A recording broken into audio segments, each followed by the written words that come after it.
In any case, when I was 28, to make a long story short, some friends of mine gave me a copy of the Quran. And one night I was sitting in Diamond Heights, my apartment in Diamond Heights in San Francisco. I was working that time at the University of San Francisco. I was 27, 28 at that time, I can't remember. And I ran out of stuff to read, and I took this gift that my friends gave me and I began to read it. And I came to the first verse. Well, I opened the Quran, read the first page, then the second, and then very quickly, in the second surah, about 37 verses into the Quran, I came upon the story of mankind. And I have to admit, I read through it very quickly. It was about 9, 10 verses long, story of the first man and woman. And I recognized some of the details. It was similar to what I had learned when I was a child, but I noticed that there was something wrong.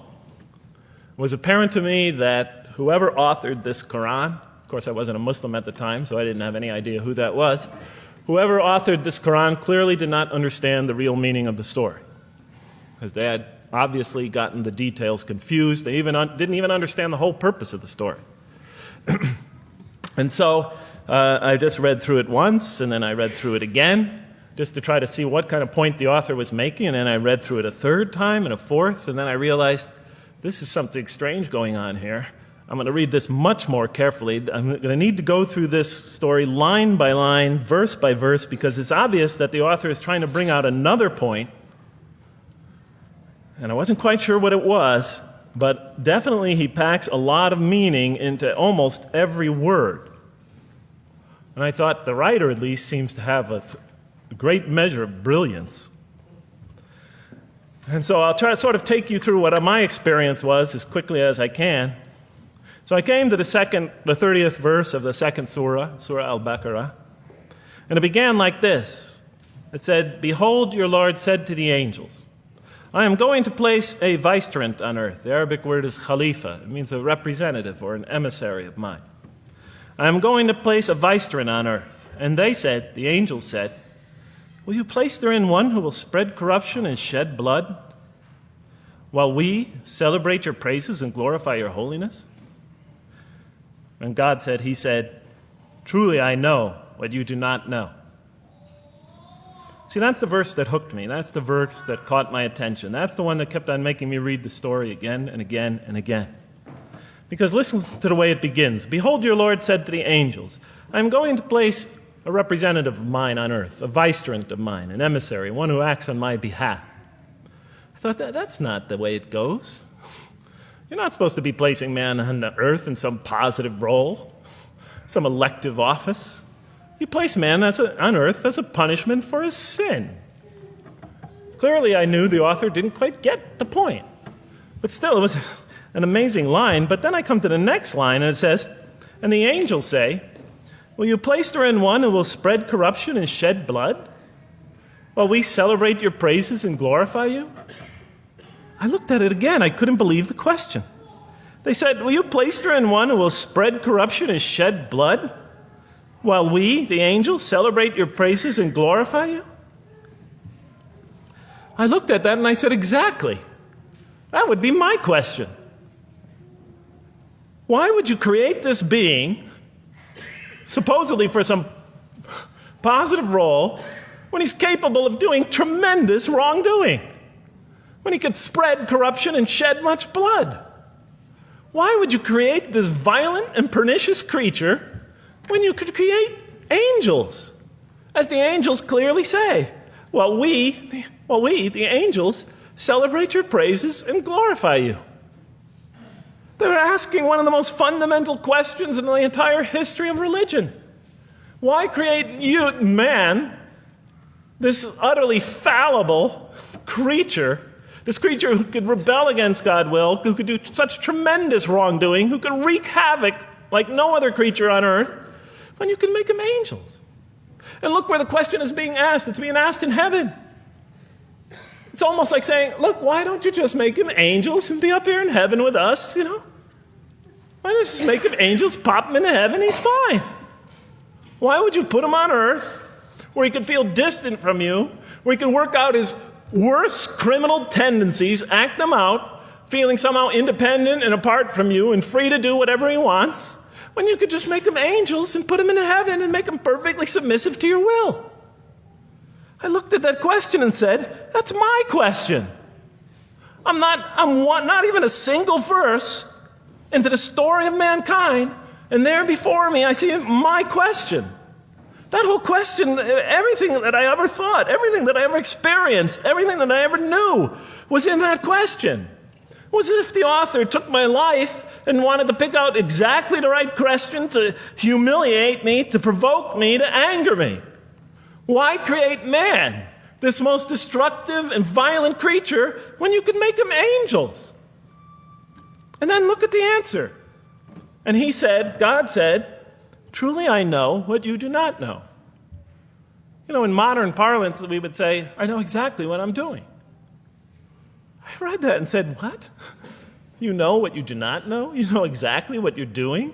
Well, please inform me. Tell me what you're doing. Because, you know, I'm 28 years old and I haven't figured out it yet.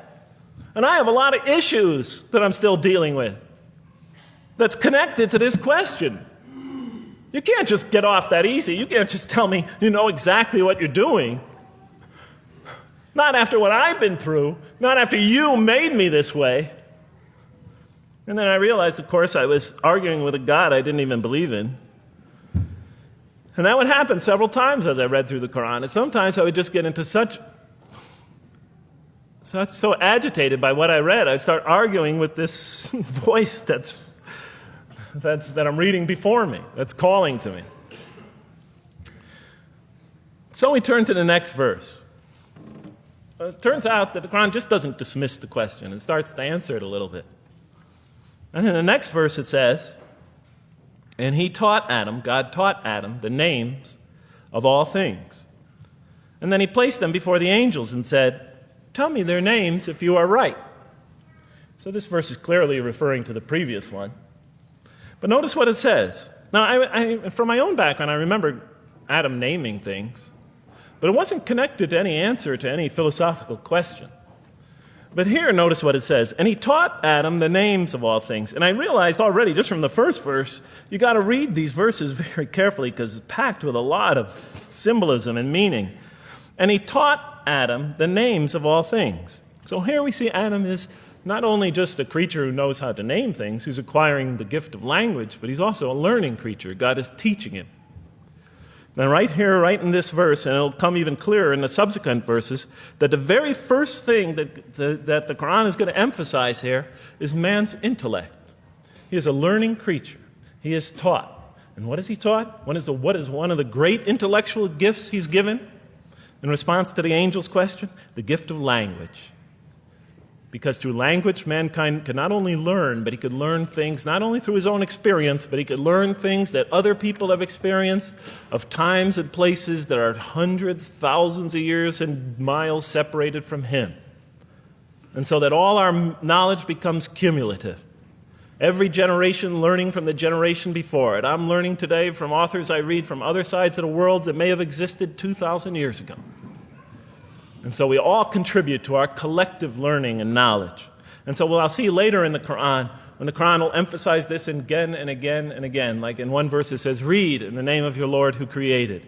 Created a man out of a tiny creature that clings. Read, it commands the reader. For your Lord is most bountiful. Why is he most bountiful? What great gift did he give you? For he taught man the use of the pen. And through it taught him what he otherwise could not know. And time again, the Quran will call upon man to use his intellectual faculties and swear by his intellectual faculties. And to use them correctly because they play a fundamental role in guiding him to truth. I never came upon a scripture that puts so much emphasis on the correct use of our intellectual faculties, on the harnessing of reason in helping us attain to faith. And he taught Adam the names of all things. And then he placed them before the angels and said, tell me their names if you are right. Okay, you have this objection, you have this natural question about this creation of mankind. Here, this mankind is this human being, this human creature is a learning creature. He has many intellectual gifts. Here, I'm going to place these things before you. Tell me their names if you are right about man. And what do the angels say? In the next verse they say, "Glory to you. We have no knowledge except what you have taught us. In truth, it is you who are knowing, the wise." They say this task, this intellectual test that's put before them is beyond their grasp. Notice what they emphasize. We have no knowledge. This would take knowledge. This would take an intellect that they don't possess. In truth, it is you who are knowing, the wise. You got it. It's easy for you. You're the knowing, the wise. You have knowledge. You have wisdom. But this would take knowledge and wisdom that is beyond us. And so in the next verse we read, and he said, "O Adam, tell them their names." And when he had told them their names, notice how it's just like it's nothing for him. For mankind, he has this phenomenal ability. And when he had told them their names, as if it's just a triviality for man, he names them. "O Adam, tell them their names." And when he had told them their names, God said, "Did I not tell you that I know what is unseen in the heavens and the earth? And I know what you reveal and conceal?" And he's clearly going back to the angel's question. Yes, you have these natural concerns about the creation of mankind. Yes, he could do these evil things. But look at this tremendous intellect he has. This is something you have overlooked that you haven't considered. And that's clearly the point of these verses. Even though I felt that the author didn't quite, it was as if I realized that he didn't misunderstand the story. He was taking one of the great stories in the history of humankind, one of the fundamental greatest stories in the history of mankind, and molding it and using it as a vehicle for an entirely original message. And God said, "Did I not tell you that I know what is unseen in the heavens and the earth? And I know what you reveal and what you conceal?" In other words, didn't I tell you I know exactly what I'm doing? And then in the next, and didn't I not tell you that I know what you reveal and conceal? I looked at that. What question what did they reveal and what did they conceal? What did their question reveal and conceal? I thought about it for a minute. Oh, it's obvious. What did their question reveal? You just go back and look at the question. It revealed the sinful and sinister propensities of man. I mean, it's obvious, right? Why are you all looking at me like that? You're starting to scare me. You're all looking very serious. Am I losing you? Wow. Okay. So, they revealed the sinister and evil propensities of man. But what did their question conceal? And all you have to do is think about it for a minute. Human beings, yes, they could do evil. Yes, they could do wrong. Yes, they could create misery. But they could also do exactly the opposite. They could choose to do evil. They could choose to do tremendous good. They could choose to do tremendous violence. They could choose to show tremendous compassion. They could choose to live by falsehood. They could choose to live by the greatest truths. They could be terribly ugly. They could be terribly beautiful. And up until that point in my life, I, like the angels, that only saw one side of the coin. For the first time when I read that verse, believe it or not, it was an eye-opener for me. I had always been obsessed with the evil potentials of human beings. When I read that verse, I realized that, and I had a great example right in front of me with my own mom, I realized that I had been blinded by only one side of human nature. So we go on to the next verse. "And behold, we said to the angels, bow down to Adam. And they bowed down. But not so Iblis."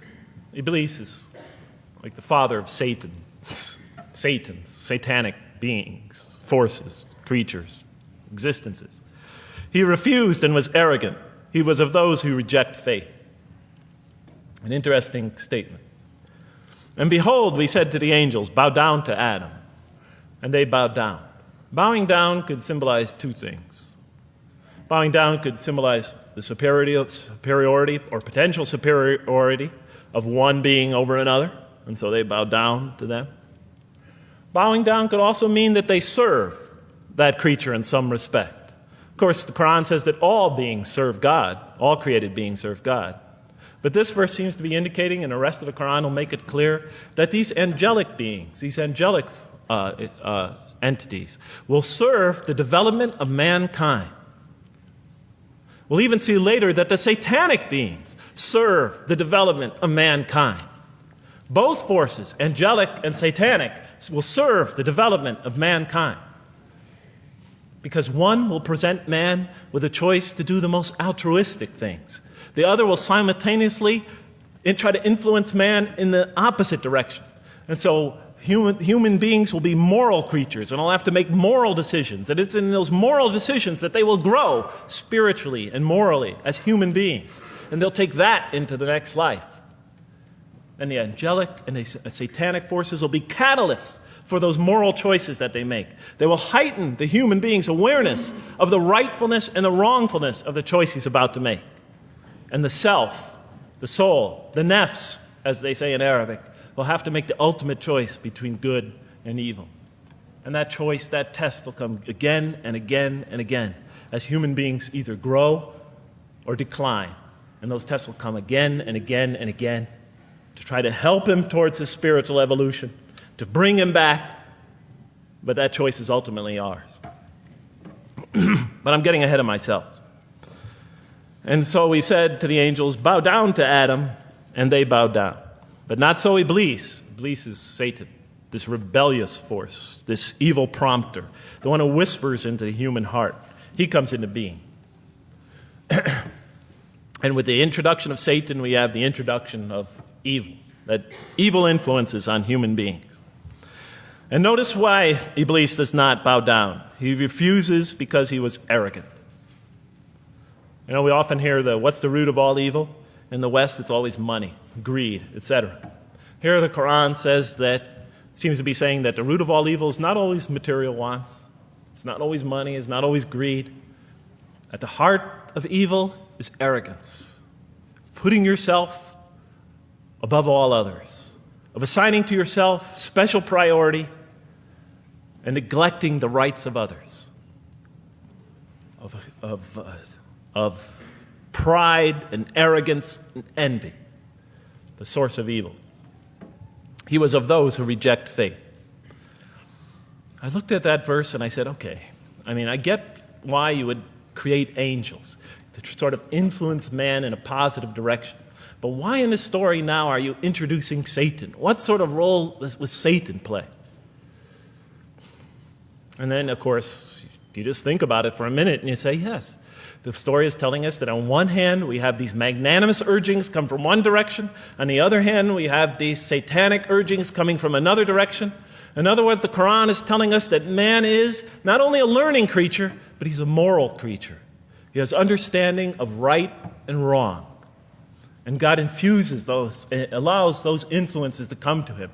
Man is not only an intelligent being, but a moral being. And we said in the next verse, O Adam, dwell you and your spouse in the garden, and eat freely thereof what you wish, and eat freely thereof what you wish. But come not near this tree, for then you will be among the wrongdoers. I looked at this verse and I was, starting to wonder if the author was drifting back to the old story again. I was confused. And we said, O Adam, dwell you and your spouse in the garden, and eat freely thereof what you wish, but come not near this tree, for you will be among the wrongdoers. I thought it was drifting back to the old story. Man sins, man's punished for his sins with earthly life. Maybe the author is drifting, he had a good idea, and now he's drifting back to the sort of traditional story. Maybe he couldn't make his mind up what story he wanted. Except for a couple things about this verse, and this happened with almost every verse as I read through it, is that the whole tenor of the passage is sort of not what you would expect. I noticed that the Quran in this story has a tremendous penchant for understating things. Because it says, and said to Adam, dwell you and your spouse in the garden, and eat freely thereof what you wish, to Adam and his spouse. But come not near this tree, for you will be among the wrongdoers. There's no sense of God being threatened by the possibility of man eating from the tree. In this story, we don't see in this verse, we don't see that God is nervous at the prospect, that he's threatened by the prospect, that he's anxious about it.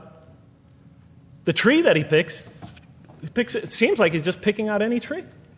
Nothing special about the tree. go not near this tree, for you will be among the wrongdoers. Satan will later come to him and tell him it's a tree of eternal life, of a kingdom that never decays. Turns out to be a complete falsehood in his part. Nothing special about the tree. It's just a tree. God's not nervous at the prospect at all. You know, in the tradition that I came from, God is threatened by the prospect. He has to put an angel with a fiery sword by to protect the tree so that mankind never goes next to it again. I'm not putting it down. I'm just pointing out the difference of the story. They're both beautifully told. But he has to guard the tree. Why? Because if they eat from it, they'll become gods like us. So this man, he already has a rebellious nature. Can you imagine if he eats from this tree? No. Can't let him get near that tree. But here, just, calmly says, but if you do, you'll be among the wrongdoers. God is not worried about himself. It's just warning man, making it clear that if you do this, you've committed a wrongful deed. Again, the whole tenor of all these verses, as you read through it, is God knows exactly what he's doing. Okay, next verse. But Satan caused them to slip and expelled them from the state in which they were. And we said, go you all down, some of you being the enemies of others, and on earth will be your dwelling place and provision for a time. What? I said? I was expecting now the rage, the anger, the violence, the jealousy. That's what I was expecting. Okay, they eat from the tree. Where's the rage, the violence? I'm going to punish you now. You're going to sweat on earth. And you're going to suffer, and you're going to stub your toe, and you're going to work, and you're going to labor. And you're going to die there for what you did. And where's the woman? All right? And the woman, right? She's the one who's going to suffer the most, right? She'll have to suffer labor pains and monthly cycles, right? And bleeding and crying out when her children come into the world. And she'll scream out. And worst of all, the greatest humiliation, the man will rule over her. When he's obviously her intellectual inferior because she and the angels she and Satan seduced him, and he just bumbled along and committed a real, wrong deed. Well, I don't mean to make light of it. But the story is obviously different, though. No threat here. As a matter of fact, look at the way it says, O Adam, dwell you and your spouse in the garden, and eat freely thereof what you wish. But come not near this tree, for you will be among the wrongdoers. Then they make the mistake. But Satan caused them to slip and expelled them from the state in which they were. And we said, go all you down, some of you being enemies of others, will be adversaries of others. Some of you will be adversaries of each other, and on earth will be your dwelling place and provision for a time. This is not a deity losing it. If you look at it, on earth will be your dwelling place and provision for a time.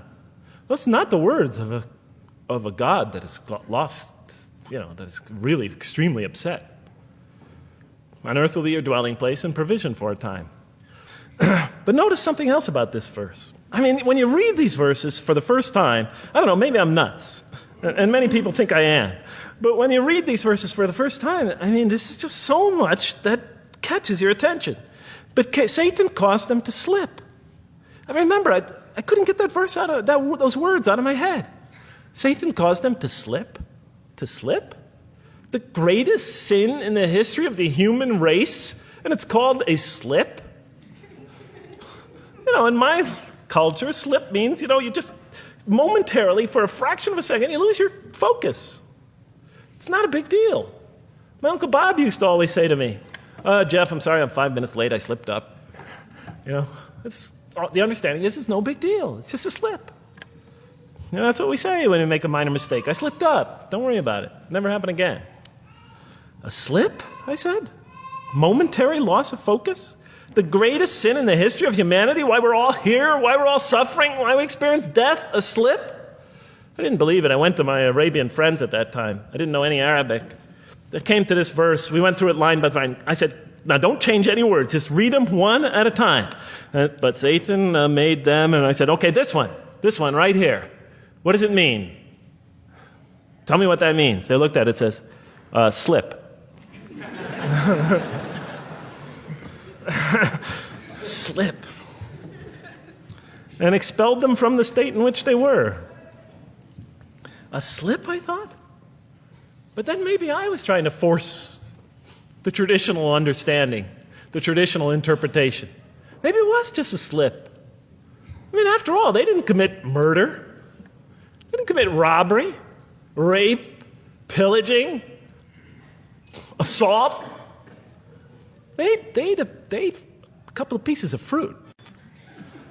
Well, it's not the greatest sin in the history of humanity by any means. And then the next verse says, and then they were expelled from the state in which they were.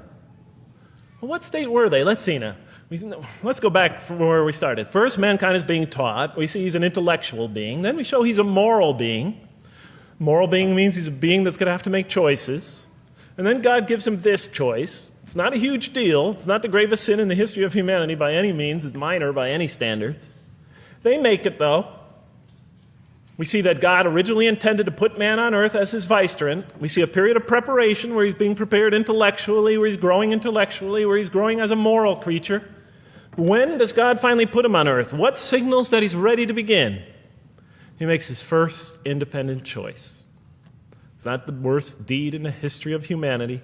It's minor on anybody's scale, but it shows that mankind is ready to act on his own, to be his own, to make his own choices, that God has empowered him to make choices, and he's ready to make them and carry them out and see them most often to their expected ends, if God wills. And that seems to be the only real significance of it. But I thought, maybe I'm getting this wrong. Maybe God just blows off into an angry rampage the next verse. So I look at the next one and it says, and then Adam received words from his Lord. And God turned to him mercifully, for he's oft returning, ever merciful. Well, if I had any doubts up till now that God is not enraged by what this has happened, that God hasn't prepared mankind for this choice, for what was eventually going to happen, that all this was preparation for mankind to begin his earthly sojourn in this famous allegory. If I had any doubts before now, I had them, certainly didn't have them after reading this verse.